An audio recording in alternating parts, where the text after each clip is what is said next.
Dark bleatings, everyone. Before I get into the video, I need to tell you that I don't know what I look like right now on camera, but if my lips look insane, it's because I thought, while I've been editing all my previous videos, I realized that I look just very ghastly a lot of the time, and my lips are really pale, and I thought maybe if I just throw a bit of colour on my lips. And it's been quite a while since I put any colour on my lips. I never wear lipstick anymore, and I picked up just something that looks sort of flesh coloured, but I thought it might, accentuate my lips. All nice for you guys. And it was a lip plumping crayon, and I know it's meant to make your lips sting, but the long story short is I had a bit of a reaction to said lip pumping crayon, and then my lips went a funny colour, and I've taken an antihistamine and put a different colour to try and mask the weird colour they went. So anyway, let's get into the video. So this was inspired by Erik Smith, my friend and YouTube bestie Erik Smith did the ABCs of horror, where you recommend a movie for every letter of the alphabet, one a day. He did that on Facebook, and then he made a video, and I'm planning to make a video for movies. I've done one of these in the past, maybe 2 years ago now, and I also did one for books, and I thought actually we'll do a part 2. So I've listed completely different books to what I listed last time, and I'm also going to do movies, and that's going to be Saturday's video. And in that one, I have listed completely different movies to what I recommended the first time, and also I've avoided listing any that Erik listed in his. But yes, let's start with books. So I'm super excited. I have physical copies of most of these, and I have to say, small disclaimer. So for also I picked one book per author, because I think I struggled a bit with that last time, but one book per author, and I'm really hoping to introduce you to some cool new stuff here, some stuff I haven't talked about before. I was going to do all the Fiends of Hell by Adam Neville, because that is one of the greatest books I've ever read, and I wholeheartedly recommend it, and I will never ever stop promoting Adam Neville's books, because I just really think he's one of the greatest living or dead horror writers. He's thankfully living. But I actually thought this is a good opportunity for me to recommend lesser known books than Adam Neville's work. So to that end, I would like to, and I have mentioned this briefly before, recommend An Exploration of Existential Indifference in a Void of Confidence, or Goodbye, a novel by Gavin Dillinger. So this, I did review this book, and if I can find it, I don't know if I did a dedicated review or if I did it in a wrap-up, but if it's a dedicated review that I did, I will link it in the description in case you're interested. So, oh, by the way, this is going to be a non-spoiler video. I'm not going to spoil any of these books for you, but this book is about a guy who moves into a house without checking out the house first, and if that sounds like something that no one would do, I personally know 2 guys that did that, and of course it was a scam and there actually was no house, but I know 2 people that paid up front, like a bond and the first month's rent and everything, for a house they didn't bother viewing, so I had no problem believing this is a premise. So the guy moved into the house, and then, much to his chagrin, discovers that there is a portal to hell in the bedroom, and to sort of combat the unsightliness of that, he just pushes his bed over the top of it, and then he spends his days with a broom just shoving stuff back in the hole that's trying to come out. So it is a horror story, but it's very funny. It was my first. I'd read a short story by Gavin Dillinger before, but I just had no idea what was in store for me in novel form. Gavin Dillinger, oh, I did interview him actually, and I will link that in the description, because he is one of the sweetest, most wholesome people I've ever talked to in my life. I love him, and his personality really shines through his writing, but he has got the funniest sense of humour, and just the comedy in the horror here doesn't come from the situation, because the situation is actually really dire. But the funniness is coming out of the main character's sort of response to everything that's happening to him. So like, things are happening to him rather than him going on a willing adventure. And the adventure all starts when this sort of dog-like creature comes through, and he decides that he'd actually quite like to keep the dog-like creature, and then, you know, hell breaks loose from there. But yes, I talked too much. I didn't mean to talk this much, but I really love this book. I would have given it 10 out of 5 stars if I could. If you're somebody that likes your horror with a bit of funny, like, this deserves to be on everybody's list, and I really, really hope that more people find it and pick it up. I love you, Gavin, if you see this. Okay, B. Oh, this will be a surprise to no one. I did do a dedicated review of this. I also interviewed this author. Links will be in the description if you're interested. It's Black Sheep by Rachel Harrison. Now, Rachel Harrison is an author that I discovered with this book that I got in the Abominable Book Club. Thank you very much, Abominable. And it really ticks all my boxes. I can't really tell you anything about this without spoiling stuff, but it's about a young woman who comes from a really, really tiny religious community, and it's so small and so, like, fanatical that if you decide or you realize that you don't actually, like, believe along with everybody else, then it's not just a case of that you're in the community and you don't really follow the religion. It's a case of you're out. You, like, it's all or nothing with these people. And so she's left home and she's never planning to go back there, but then she is given cause to go back there, and it gets to her better judgment, she does, and then all of this stuff unfolds. This just ticked every box for me. Rachel Harrison is, I really think she's up there with Stephen King for how quickly she can set a character for you. The only other person in the world I've ever seen establish a character so fast is Stephen King, and I think she's on his level with it. And the other thing I'll say about Rachel Harrison while I'm here and gushing about everything is that when I interviewed her, she appeared on screen, and she, like Gavin, is so sweet and charismatic, and she is also absolutely beautiful. I don't know if you've ever seen what she looks like, but that is the first only time that I've been hosting an interview where when she appeared, she was so beautiful, I was intimidated by her. So if you do click on the link to watch the video, I can only apologise for the stuttering, stumbling way that I was asking her questions. Like, not in a weird way, or maybe it is weird to be so intimidated by somebody's beauty that you forget the questions you want to ask them, but I was just so there's just something ethereal about her. I just think that she is one of the best writers in the world currently writing horror, or any genre, and she's the most beautiful woman I've ever seen in my life. God, Rachel, if you see this, I hope that doesn't come across as weird. I mean it in a complimentary way. Anyway, oh Jesus Christ, I'm gonna make myself look weird in this video, like every video. If you saw my horror movie DVD tour, you'll know what I mean. Anyway, okay, so C is for Coldbrook by Tim Levin. This is my favourite zombie novel of all time because Tim Levin managed to just cover all of the bases for zombie fiction here.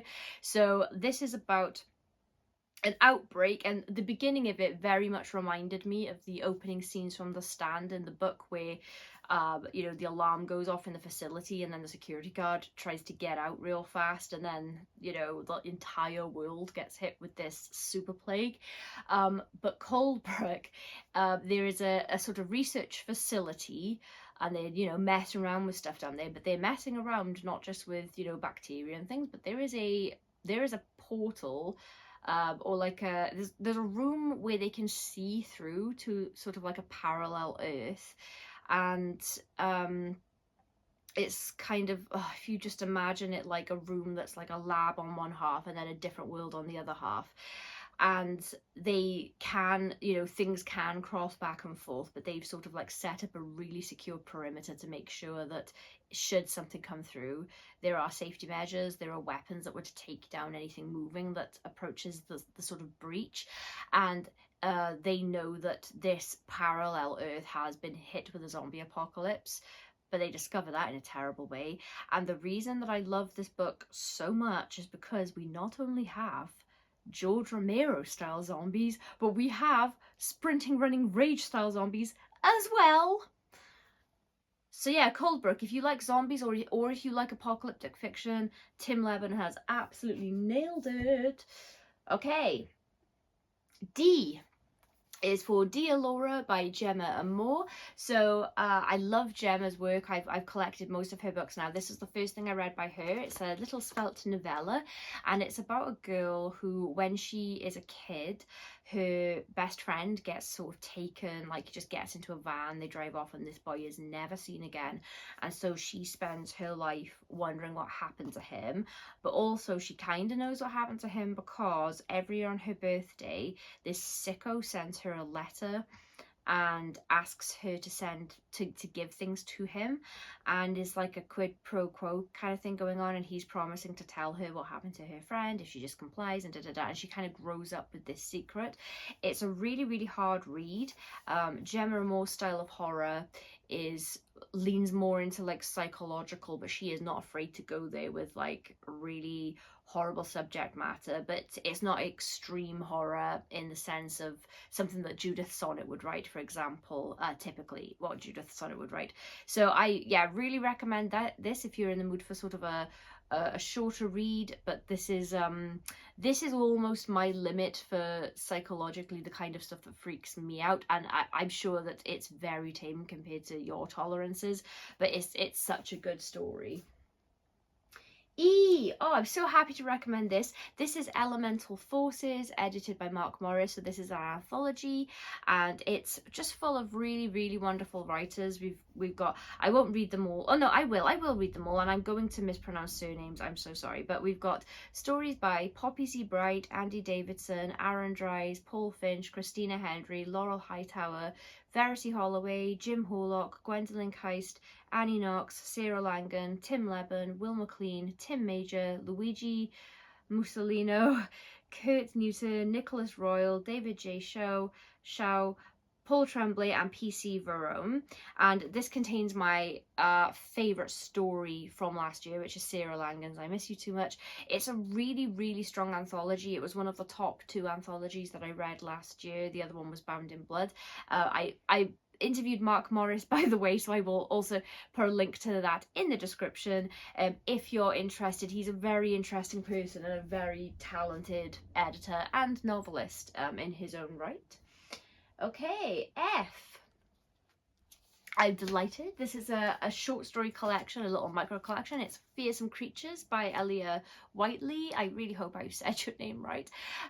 This is a micro collection from the Black Shuck Books Shadows series. So the books in the series aren't connected. They're all shorts written by individual authors. They're not connected to each other, and they're always themed, so the author will pick the theme. And Fearsome Creatures was a really great read because you see the title and you assume it's going to be all animal horror kind of stories and beasts and things, but some of those they're very much sort of straightforward, this is the creature kind of thing, and then others you have to dig down a little bit to see what she means by creatures. Oh, Jesus. I was so scared then. My chair rubbed against my shelf weirdly, and I thought my shelf was haunted. Oh, God. It's a really strong collection, by the way. I loved every story in there, and that was my introduction to that writer's work, I think, so I really enjoyed it. I have to keep checking my list, and I can't just go from my pile because I do have the odd book in here that is an ebook that I need to stop. So anyway, G is for God Bomb by Kit Power. This was Kit Power's debut, the book that made me fall in love with Kit Power's writing, the book that made me realise that there is so much talent in indie fiction, because I had only really recently discovered indie fiction. I didn't know that indie publishing was even a thing until shortly before I read this.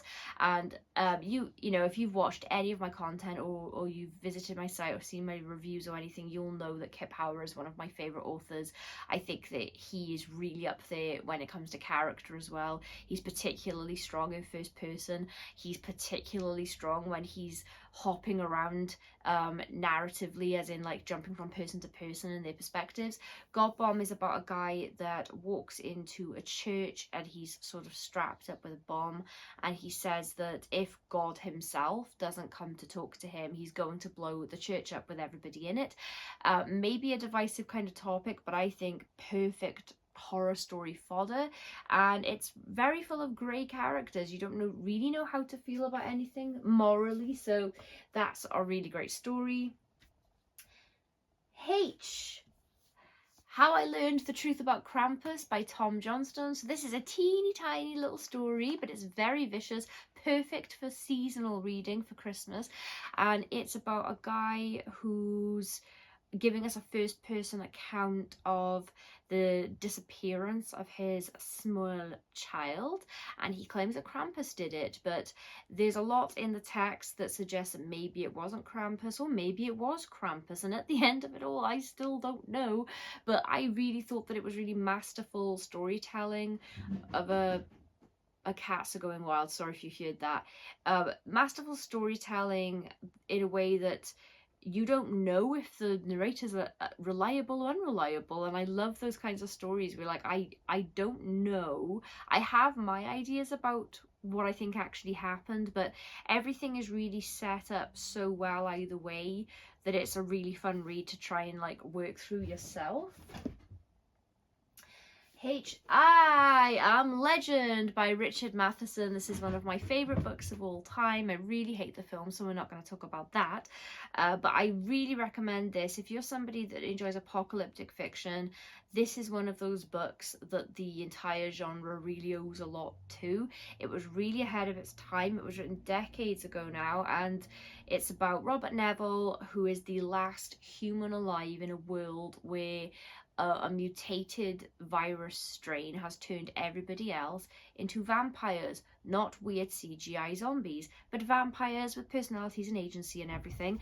And it's really scary. It's about his day-to-day life, as it basically tries to safeguard himself because all of the vampires know where he lives and they keep turning up every night trying to get him. If you've seen the film, Will Smith was good in it, and there were elements of the book that they captured, but I don't know why people will just not adapt this as is. Like, it was way scarier with sort of stronger vampire characters as opposed to like an amorphous group. But I Am Legend is, yeah, that's essential reading for a horror fan in my opinion. Okay, J, I don't have a physical copy of this, is Juniper by Ross Jeffrey. This was my first Ross Jeffrey read, and this was way back before his name had really got out there. This is apocalyptic as well, and it's set in this really small, absolutely batshit town. It's really dusty, and it reminded me a little bit of the setting for Desperation by Stephen King. It has that kind of like dusty, dry town feel. Also, Milk by Adam Millard. It reminded me a little bit of that setting wise. And there is a woman there that's a little eccentric. The people have turned to weird methods to feed themselves, and yeah, Ross Jeffrey is another author that I just was like absolutely wowed by the quality of his writing and his storytelling. And yeah, this is the first in a trilogy, by the way. It's sort of like a post-apocalyptic trilogy, so if apocalypse is your jam, you really need to read all of those. They were so good. Okay, K, Kitty by S.Q. McGrath. So this is about a sleepover gone awry. We've got a group of girls, they're playing a game. It's meant to just be harmless fun, but you know, one of the group goes missing, and then years later the girls come back and shenanigans ensue. Sarah McGrath is really talented when it comes to setting up all of these little sort of different story elements and then weaving them together at the end to like explain. She doesn't over explain, she leaves things for you to guess yourself, or she leaves things for you to work out. I think one of my favorite things about her as an author is she never talks down to the reader, as in she assumes that like we're gonna pick up what she's putting down without having to spell everything out really blatantly all the time. I really appreciate that, because I think that a mark of an author that's a bit less confident in what they're doing is like they set everything up and give you all the clues, and then they worry that they haven't been clear enough, and then they just start over explaining. But Sarah S.Q. McGrath like really holds back like she's very restrained, but she gives you so much at the same time. She's really talented. I interviewed her. I will put the link in the description. I'm actually just seeing, I also, Jesus Christ, this is going to be just a description full of links. I also have an interview with Kit Power and Tim Leben as well. I will, again, I'll link everything, but I forgot to say that as we were going along. Okay, this is the one I can never pronounce. Phil Sloman's Le Vacancy. It's French, but the book's in English, but the title's French. So this, L is for this book I can't pronounce, and this is about a couple who go to a little French village. I think it's their wedding anniversary, and it's supposed to just be a nice little sort of like opportunity for them to sort of rekindle some romance and everything. But right from the off, wifey does not like the place that they sort of I say Airbnb-ing, but the owners are there, but like the house they're staying in is it's just the two of them, but the owner, this woman, is on the property, and her elderly mother also lives there, and the wife is just very uncomfortable immediately, and her husband keeps dismissing all of her concerns. But I was getting really frustrated for her and panicked for her because we're seeing things through her eyes, but her husband's sort of like dismissal of what she's complaining about is really understandable at the same time. So I really enjoyed that there wasn't just sort of cut and dry like this is a shit husband, because he's really not, but just it's like anxiety inducing to read, because you're like, no, like because we're being given information that the husband doesn't have and that even she doesn't have. So that it's real spooky, and there's, you know, some supernatural stuff perhaps, and that's just such a great read and one of my favorite books from last year. I don't have a physical copy of this yet either. It's Mantis by Erica Summers.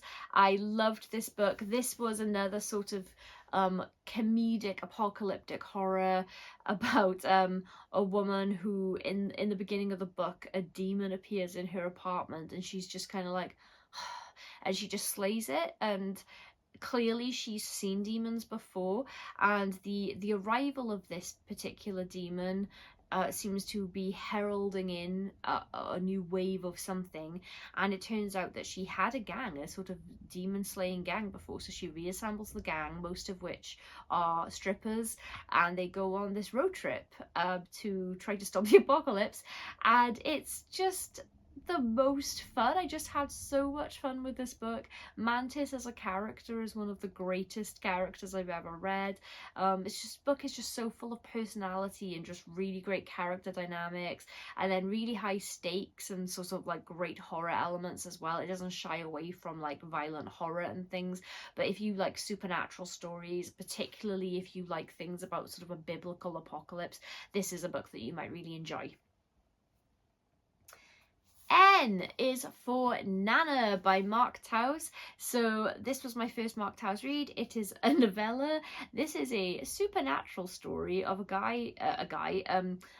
kid who is being looked after by his nana, and everything about her is like really grossing him out, and he's just freaked out by her oldness and her wrinkled skin and just the way that she talks and eats and whatever.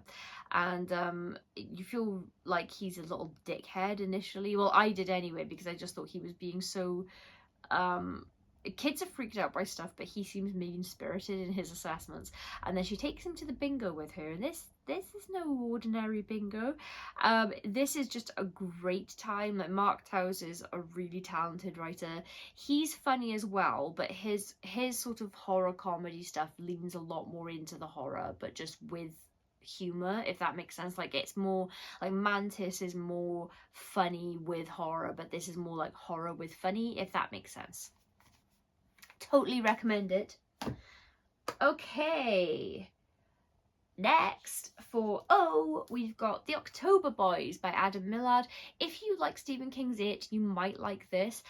This is about a group of boys who are trick-or-treating one Halloween, and then there's this really creepy ice cream van going around, and then one of their friends goes missing, and they know that the ice cream van took him, and years later I think it's 27 years like in it, they go back home to the hometown, and now they're all grown up, and one of them has a daughter, and they have reason to be worried about this ice cream truck again. It's a really great sort of like, I guess it's not really a coming of age story because we don't grow up with the boys, we go from kids to adults, but it's a really great story of like friendship and bonds, and then just, you know, horrible scary horror in true Adam Millard style. So yes, the October Boys is for O. And then P, we've got Pomegranates by Priya Sharma. So this is a novella. This is something completely different to everything else on the list because this is so horror light in its content that I'm sure that there are people who'd argue with me that this isn't even horror, but we're on the backdrop of an end of world kind of scenario here, and it's woven in all of this amazing Greek mythology. We've even got sort of like Greek theatrical like chorus parts and everything, and yes, it's really a story. I guess this is also a family story, but it's just really poetic, and Priya's writing is beautiful. It's definitely sort of like mythology, fantasy based, but I would still call this a horror because of the situation. But yeah, it's just absolutely gorgeous read. So yes, Pomegranates is what I picked for P, and I really hope that you give that a shot. Oh man, I've done it again. Okay, so I have interviewed these last four authors: Phil, Mark, Adam, Priya. Do you know what? I don't think I can put this many links in the description, so what I'm going to do is just put a link to my interviews playlist, and then you can have a look and see if you want to watch any of them. I just realized how many people I would actually have to link if I do this. Okay, so Q. So we're going Quiet Apocalypse series for Q by Dave Jeffrey, and I do have all of the individual books. So Quiet Apocalypse, Cathedral, The Samaritan, and what was the last one called? Oh man, Tribunal. But it is all collected in one volume. So I know this technically begins with M, this edition called Monument, but this is the entire Quiet Apocalypse series in here with bonus stories. So yeah, I've gone on and on about this at length, so I won't go on and on about it again here, but this is, I just realized I tried to go with a lot of variety on this list, and I picked so much apocalyptic fiction. I will not do that again. I won't be that short-sighted again. I'll do more variety, but again, we are in a sort of post-apocalyptic society here where a horrible virus killed a lot of people, and it rendered a lot of the survivors deaf. So now we're living in a world where most people can't hear. They've lost a sense, and it's just about humanity rebuilding itself like under those conditions. But humanity can be pretty rough. Absolutely amazing stories. I loved every single book. I don't think there are any books that aren't as good as the last one in that series. There's just a 10 out of 10 series, and yes, really, really worth your time. Okay, I'm excited about this one. The Ruins by Scott Smith. So this isn't anything new. Obviously, this has been out for quite a long time now, but I was very late getting to the party with The Ruins, and I don't know why I put off reading it for so long because it was so good. It's about a group of four. There are two. Are they two couples? There's a group of four anyway, two guys, two girls, and two of them are definitely a couple, and a guy that they've met while they're abroad traveling, and they ask him to take him to these ruins that are like in the middle of a jungle, and when they get there, the locals are sort of like trying to deter them, and then once they sort of cross into the actual land that these ruins are on, the locals won't let them leave. So we've got two things going on at the same time. We've got like the mystery of what could be so wrong, like what are the locals so afraid of that they are willing to just let these people starve or dehydrate to death or whatever's going to kill them, but exposure is going to, if nothing else. And then we start wondering, well, is there something freaky about these ruins, or is this just local superstition? It's a really great story, and I can't recommend it enough. It was just such a great time. It's really, really tense, and I love stories where I'm trying to figure out my way out of the predicament, and then you get to see characters playing that out, and then the various reasons why those things don't work. It's just masterful storytelling, really, really tense. S is for The Silent Companions by Laura Purcell. So if you like ghosty, haunting kind of stuff, this might be up your street. Now, I'm not typically a huge fan of ghost stories. I don't tend to reach for them. I'll reach for most other things first. But this one was different. I don't want to say why, because I think anything I tell you is going to spoil it. But there's an extra element of the ghostliness to this that just really freaks me out. It's a really atmospheric story. The writing's wonderful, and we're dealing with multiple timelines as well, and I love jumping back and forth through timelines and stories. I just think it's such an interesting way to create a legend out of the crux of the story. So I really, really recommend this. If you enjoy gothic horror, this is definitely for you. T. Oh man, I said I did one book per author. Oh, it's too late now. It's Tooth and Claw by Dave Jeffrey. Shit. Oh man, I thought I'd done one per author. Oh well, never mind. Tooth and Claw is a little novella. It's a werewolf story, as you might be able to tell from the cover here, and it's about a group of big game hunters, those rich people that just pay to, you know, hunt defenseless animals. I don't have an opinion about that. But yes, anyway, it's a bunch of big game hunters, and these particular people are assholes. Like, they've gathered in this manor because there's like a big game thing going on, and the guy that's organized it is telling them, like, you will never have hunted anything like this before. Guess who it is? And all of these people are just like, they're raving sociopaths. So it's really quite a fun story if you feel that way about those characters, as I do. It's really fun. It's one of my favourite werewolf stories. I think it did something really interesting, like out of the box thinking for what we usually get for a werewolf story. So I really enjoyed that. I can't believe I doubled up on an author though. Whoops. Oh, I was going to have to get over it. Okay, U is for Unquiet Waters by Thana Nevo. I'm so sorry. Anyway, I'm so sorry to the author. I tried so hard to learn how to pronounce both parts of your name, and I'm terrible. Anyway, this is another one from the Shadows collection by Black Shuck Books. This is all water-themed stories, and you'd think that it would all be about pools of water or the sea or something, but no. This author is so creative with how they used the theme here. So we've got, you know, it starts off with a seaside type of story that's just so surprising about the direction it goes in. It just goes so big. And then we've got another one that's more about sort of like reflections.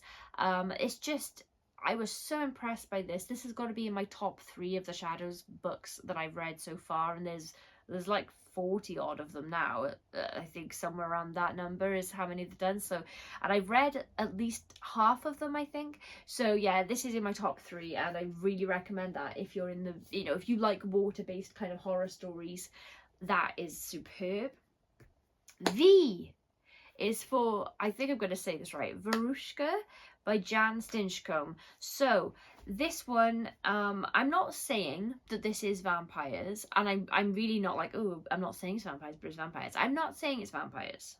But if you like vampire fiction, regardless of whether or not this is vampires, I think you'd love this book, because I love vampire fiction, and that was my first thought when I was reading it, and it's just so good. It's just about this really alluring woman that this other woman kind of like falls for and gets very attached to, but there's just, you know, something's fucky.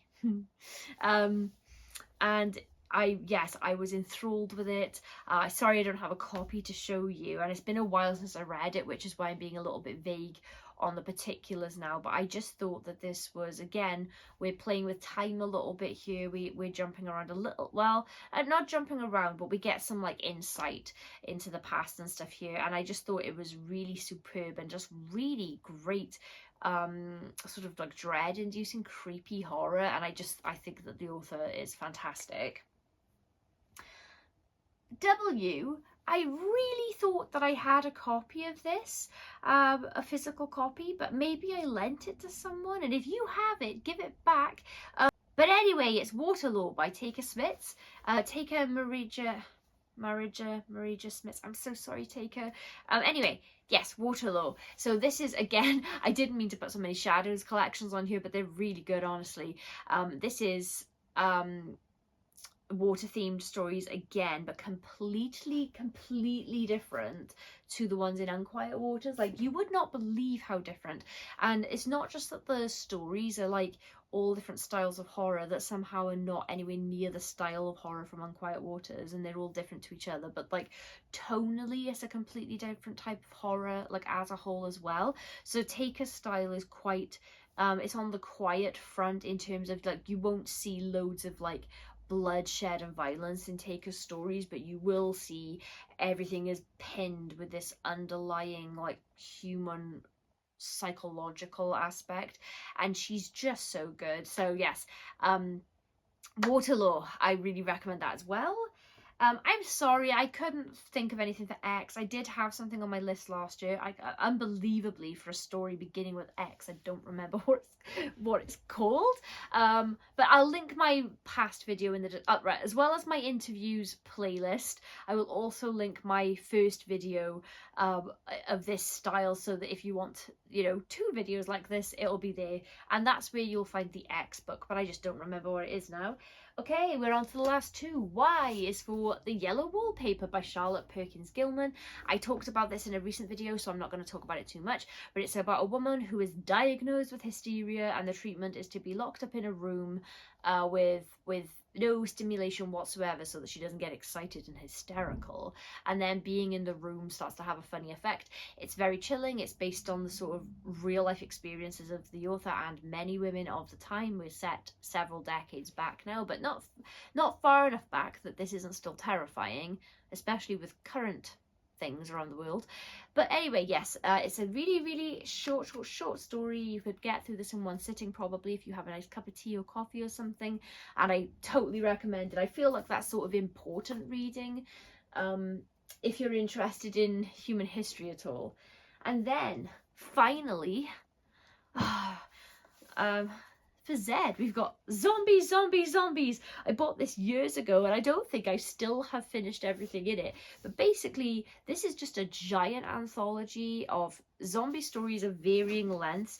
So it's not just short. We've got poems, we've got things that are only 1 page long, and then we've got sort of novella length stuff, short novel length, like I think Reanimator's in here. Oh, I got a Rich Hawkins bookmark in here.